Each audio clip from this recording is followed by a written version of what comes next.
Hey guys, phone guy here, back with the Android Wear box and the fingers. So today I'll be trying something else. So I had a Quora account, my personal account, and I used to answer phone questions there, and it did get quite crowded in there, you can say. But well, like everyone, I started off by answering someone who didn't ask me a question, and it later on went that people started asking me questions. So what I did today was create another Quora account uh, on my name, and I answered a few questions. Well, I basically told them that I'll be answering them in a video. So what I'm doing right now is I'm doing that, and since it's a Quora question and answer video, I'm naming it QQNA. So maybe you count those in episodes, maybe not. Maybe I'm too lazy to count. I don't know, right? So for now, let's just name it QQNA episode number one. So here, I don't have much time. I have my exams and I need to study, and also since today has been tiring and I haven't even played on PC, so I'm gonna play on PC. Today I'm only answering three questions, but if you do want your questions to be answered, message me on Quora. The name is same, phone guy, or you could leave a question in the YouTube comments. So for now, let's get on with it. Well, I opened Quora and this is my profile. This is my profile, phone guy. Yep, I have one follower. Obviously, I just started the account today. So let's get to the very first question. I don't know if I should take the person who wrote the question's name, because someone might be happy, or then someone might not be, because I might be invading their privacy or something. So let me know. Maybe, I mean, who even watches this to comment, but yeah, do let me know. So the first question is it possible to downgrade iPhone from iOS 11 to iOS 10? How can it be done? Well, you see, in most cases, like 99.99% of the time, it's impossible after Apple unsigns it. But recently, what happened was Apple slipped up. After a couple of years, Apple slipped up. So what happened was, well, for a day, not a whole day, for a few hours, all software updates were signed. Well, what does signed mean? So for those of you who don't know, in iPhones, you can't downgrade if Apple doesn't allow you to. Every time you install a software through iTunes, you get, like, Apple signs it. If Apple wants to, Apple signs it. If your software is signed, you can upgrade to it or you can downgrade to it. But if it's unsigned, so you can't. So how does it get unsigned, or what happens to make the software get unsigned? Well, number one, it just gets old. Number two, there is some security issue or some bug, some major bug that isn't fixed. So like iOS 11.1.2, it's gone for two reasons. One of them is this. Well, Meltdown Inspector, the two, what do you call them, viruses? No, I mean, they are major, right? Meltdown Inspector, you might have heard of them. So to prevent those, Apple released 11.2 and stopped signing 11.1.2. And the third reason is jailbreaks. Well, 11.1.2 stopped being signed of one more reason, jailbreaks. Whenever someone jailbreaks an iOS or releases a jailbreak exploit, like from iOS 11.0 to 11.1.2, Ian Beer's jailbreak exploit works. So those aren't signed now, because Apple doesn't like jailbreaks. Apple doesn't like when you customize your phone without Apple stock settings. So that's another reason. So currently iOS 11.2 and above is being signed, and iOS 10 isn't being signed. So if it's not being signed, you cannot downgrade. But as I said, Apple slips up. Recently, for a few hours, I might have been sleeping and no one posted a video, and I'm pretty annoyed by it. For a few hours, every software was being signed, so I could have downgraded my phone to iOS 10.3.3, it still pisses me off thinking about it. 10.3.3 was a really good software. I could have jailbroken it with Cydia working because Soric hasn't updated Cydia for iOS 11, but I could have jailbroken it with iOS 10.3.3. Also, since fingerprints don't work, pressing the home button seems a bit stupid to unlock the phone. And if you don't keep a password in iOS 11, you have to click the home button 2 times. And that is the only reason I have a password, because I do not want to click the home button 2 times. It wastes too much time. And also, I have used the iPhone 10 multiple times and I totally love that home bar. What I would have done is installed the fluidity tweak and I would have gotten the iPhone 10 controls in my iPhone 6s. Well, on to the next question. Should I buy iPhone 7 in 2018? Well, I guess, look, it depends on the usage case. See, iPhone 7. Let's compare it with two, or maybe three. Let's compare it with three phones about the same price point or nearby. So iPhone 7's Android competitors will be the OnePlus 5T, the OnePlus 5T and the Honor View 10. To be frank, the 5T and the View 10 have better specs, bigger displays, 18:9 displays, faster fingerprint sensors, and they run the customizable Android. Well, why do I quote customizable? Because, well, how many of you even use that customizability to its full potential? If everyone would have, then iOS just wouldn't work.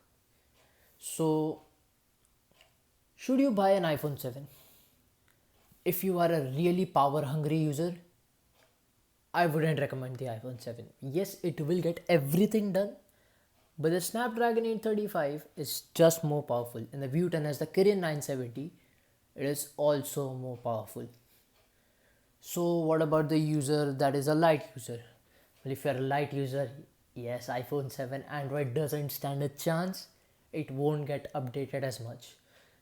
If you miss the headphone jack, you shouldn't buy the iPhone 7. If you love stereo speakers and IP67 water resistance, and if you like the home button navigation of iOS, yes, the View 10 does have home button, but it works on software buttons. It's not like iOS. So if you love that, then the iPhone 7. If you want a taptic engine, then the iPhone 7. What is the taptic engine? Well, your phones have vibration motors, right? The iPhone also does, but it has a custom vibration motor, which is, to be frank, different. It's better and it's different. It doesn't make that big of a difference, but it does make a difference. It's very minimal. You might notice it or not. Just go to a store and try out the iPhone 7 and you'll get to know what the taptic engine is. So, battery life. Obviously, battery life is worse, right? iOS. If you generally like iOS, then yes, forget the 5T and the View 10. Cameras, iPhone 7 is good enough. You don't need to worry. So, in Android's strength, you can say, if you want the most power hungry phone, or if you want a phone that lasts, and if you want an Android phone, do not get the iPhone 7. It's not worth the price. Then the next competitor is the iPhone 6s Plus. Yes, it does seem like a downgrade initially, but think of it. The A9 and the A10 aren't that different, as you can see in speed tests. They both have the same 2 GB of RAM, but the 6s Plus has a headphone jack. The 6s Plus is bigger. It's also got optical image stabilization. There isn't that much of a difference in the cameras. The display is sharper, the display is bigger, the phone is bigger, the phone has a bigger battery, the phone has more battery life, and the phone will last long, at least iOS 13. You do not need to worry. So, what is the deal with the 6s Plus? If you do not mind the smaller display, the absence of headphone jack, if you really want stereo speakers, and if you want a better taptic engine, the 6s does have a taptic engine, but the 7 has a better taptic engine, then the 7 seems like a viable choice. But if you are fine with a slightly slower phone with a clickable home button, the 6s Plus is a better buy. Why? Well, you get 3D touch in both phones, but you get better battery life, and battery life is a big deal for a lot of people. You get nearly the same performance, but you get a bigger display. A bigger display is also a big deal for a lot of people. You get iOS. Well, obviously the 6s Plus is only considered if you like iOS. If you do not like iOS and if you can't live with the restrictions of the iPhone 7, do not go with the 6s Plus. The 5T and the View 10 are better. So in short, if you can live with the shortcomings of the iPhone 7, yes, it is a good phone in 2018. Okay, I'm so sorry, my leg hit there. And the last question, why should I buy an iPhone? Well, let me give you the 10 reasons that come off my mind real quick. I'm doing this live. I just came here. I have written the same reply. I'm taking a quora Q&A video. And I really didn't think about these answers. So that's why they're taking so long. Why should I buy an iPhone? First of all, it's smoother. It's generally smoother because the animations are longer, but they aren't choppier. Because if you see a phone like a Motorola phone or a OnePlus phone, the animations do sometimes feel like they have been cut off just to make the phone feel snappier. But iOS animations are generally smoother. So it definitely feels like a smoother experience. Number two is 3D touch. 3D touch, while initially being a really bad feature, I didn't use it. I used to forcefully use it because, well, first I had an iPhone 7 in my home and then I really got used to it. One day, what happened was I clicked private tab by 3D touching and I found it to be really fast. Then I got an iPhone and then I realized when that time I had two Instagram accounts. I realized that switching between them was much faster in iOS using 3D touch and I didn't even need to open the app. That made a lot of help. 3D touching to quick switch. See, yes, this I have rooted this phone. It used to run on Android Oreo until a few bugs happened and I rolled back to MIUI. What happens is you can double tap the recents button and it will go to the last app. But when you use your phone, your hand usually lies here. Swiping here to access the app switcher and go to the last app is ingenious, right? So number two, 3D touch. 3D touch is now a really useful feature for me. If you can use it, it's really useful, or else it's trash. Okay, that's the truth of it. Number three, did I mention? Yeah, I didn't. So number three, longer software support. No joke, man. Like, look, the OnePlus 5T launched now. The iPhone 8 launched now. The 5T launched when Android Oreo is the latest. So I will not consider Nuka because 2018 is the age of Android Oreo. Android Oreo launched before the 5T. 5T should come with Oreo, alright? So Oreo, and it will, I'm 99% sure of this, it will die. And by die, I mean lose all software updates. After that, it won't be getting a major software update with Android P. So by 2019, this phone will be updateless. It will get patches, it will get small updates, it will get point updates, but not a major update. Look at the iPhone 8. It launched with iOS 11. Generally, you get 4 iOS versions and you can last the end of the year till the next iOS version comes out. So if you buy a OnePlus 5T right now, you might last till 2020 before it doesn't become the latest available Android number. But if you buy an iPhone 8 right now, you're gonna last. iOS 11 is 2017, 12 18, 13 19, 14 20. By 13 the 6S will die. By iOS 14 the 7 will die, and iOS 15, that's 20 what? Wait, I lost count. Alright, so basically we know iOS, well, 13 is the 6S, 14, so iOS 15. It is iOS 11 now, 2017, iOS 12, 2018, iOS 13, 2019, iOS 14, 2020, iOS 15, 2021, and iOS 16 will come in September 2022. So 2022. You see, it's literally lasting double. And just to rub salt on the wound, the iPhone 8 came earlier than the OnePlus 5T. So that's reason number 3.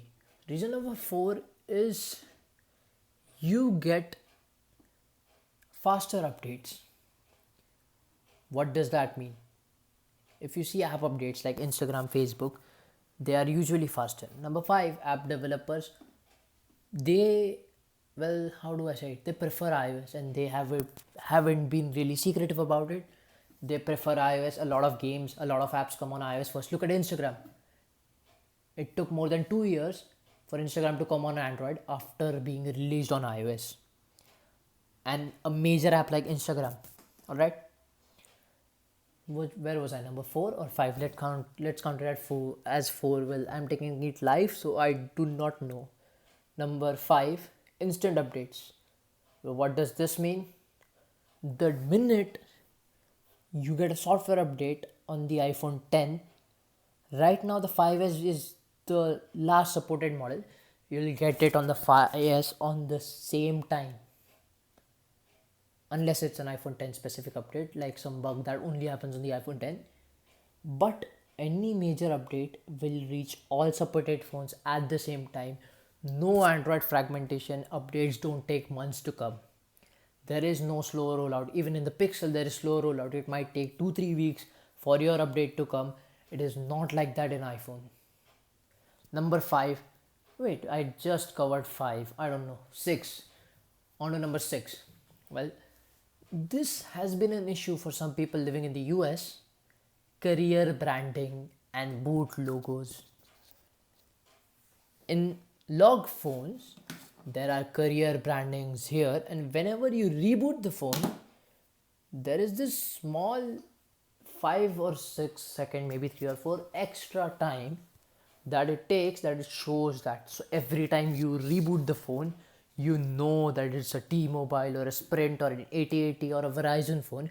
Every time you look at the back, you know it's a Verizon or an AT&T or a T-Mobile or a Sprint. Anything, you know it because they have branded it. Apple doesn't allow that. Number 7, you get a consistent experience. You shift from a 5S to an 8 Plus. The software feels right at home. There is nothing that can stop it.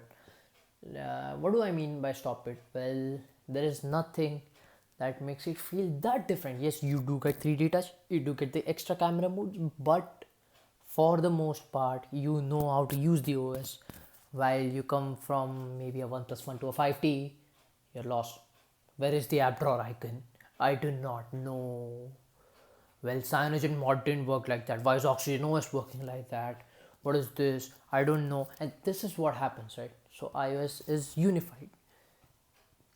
Number 8. Well, it's really hard because I'm sort of tired. Number 8, brand name.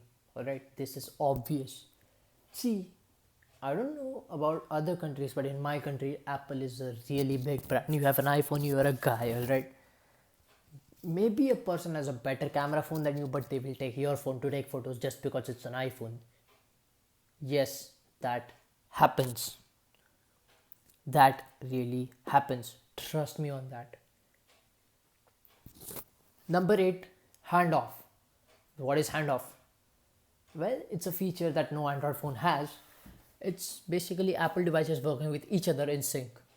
Say you get an iMessage on your phone. Well, obviously, say you get a message on your phone in Android, and you have a Chromebook, and you have a Pixel, both Google products made by Google. The message will not show up in your Chromebook. While on MacBook, yes, it doesn't have a SIM, but somehow magically it will show up. It will show up. Airdropping is easy. Everything is synced. Everything is connected. You can use one thing, transfer over to the other thing instantly. Say you're on a call and your iPhone is running low on battery. Just use handoff to hand it over to another device. Go on talking. No worries. When you get the Apple ecosystem, you're all connected. Number 9, trust. Yes, the down throttling issue was there. It has been solved. iOS 11.3 solves it. But Apple is a company that you can trust for the most part, right? Every company has some or the other secret it doesn't want to tell you, but Apple is a company that you can trust, right? It doesn't do anything major like OnePlus stealing your data, Google using your location, stealing your data even though you pressed off. I don't think Apple has been caught doing anything. innocent until proven guilty. Yep. And the day it does, something like this does happen, this will no longer be valid. Number 10, after sales service. Many people have told me after sales service is really good for iPhones. Really, really good. At least in the USA. But it's good. So, well, that concludes 10 reasons. Well, obviously, I'm tired. I'm doing a voiceover, which I do not like. I'm still not used to this hand Android Wear box, and obviously now a Quora. You can follow me on Quora, you can follow me here, and well, you can like the video, you can dislike, you can comment, you can share, you can subscribe, you can unsubscribe, you can hate on the video. I do not mind. It's totally your choice. You can do whatever you want. Well, thank you guys, the two of you, maybe the three of you, maybe the four of you now. I have got two more subscribers. I have gone from 1 to 3. Yeah. Yeah, actually, I know I'm stupid, but I have gone up from 1 to 3, and pun not intended. Alright, 1, 2, 3, the pun is not intended, but I'm happy, and I'll see you guys in the next one. Thank you for watching. Stay tuned for more.